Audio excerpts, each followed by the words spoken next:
One of the main reasons I see people losing momentum and enthusiasm when they're learning a new language is because they're not sure what to do next. In fact, they're not even sure how to assess where they are right now. Now, uncertainty can be a huge confidence killer.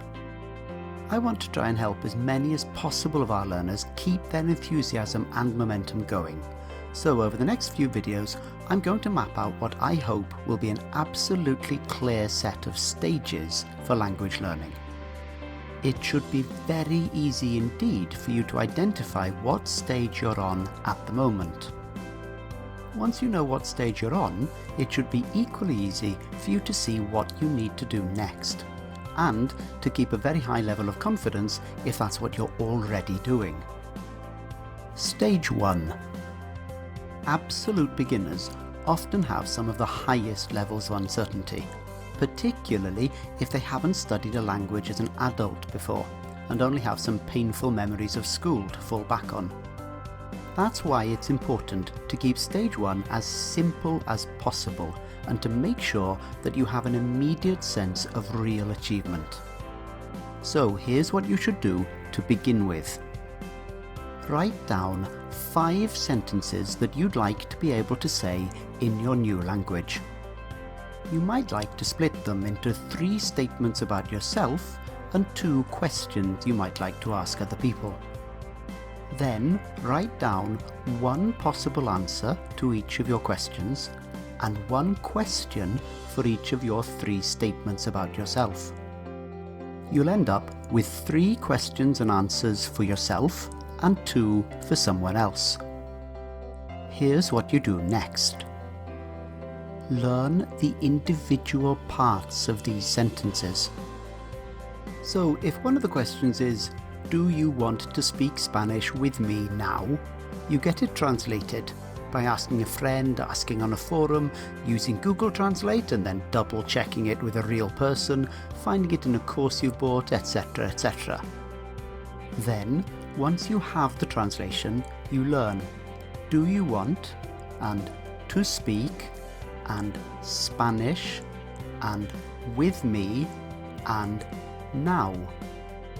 There are plenty of different ways you can learn them. Flashcards, memorize, using some of our course material, but the key thing is to make sure that you focus on production.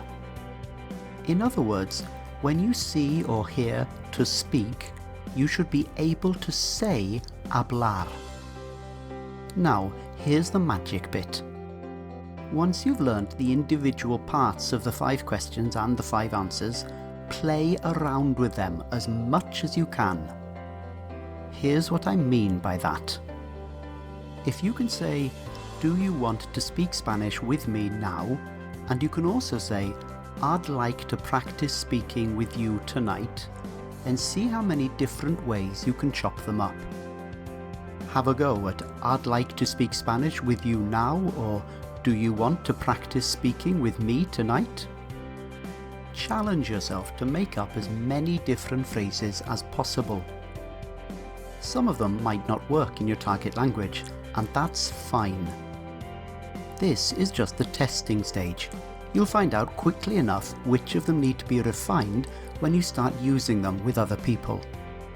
Of course, it's a little more comforting if you can hear, in your target language, a range of various different phrases built out of what you've learnt, which is the process we take you through when you learn with the Say Something In course. But for stage 1, you shouldn't be worried about perfection. Mistakes are good. Actually saying things in your new language is vital, and chopping it up and playing around with it is much, much more valuable than trying to make no mistakes. So, to summarize stage 1. Yes, that really is all there is to it. You just choose some questions and answers, learn them, say them, and play around with them. If you're doing that at the moment, you're on stage 1. If you've already done that, you're already past stage 1.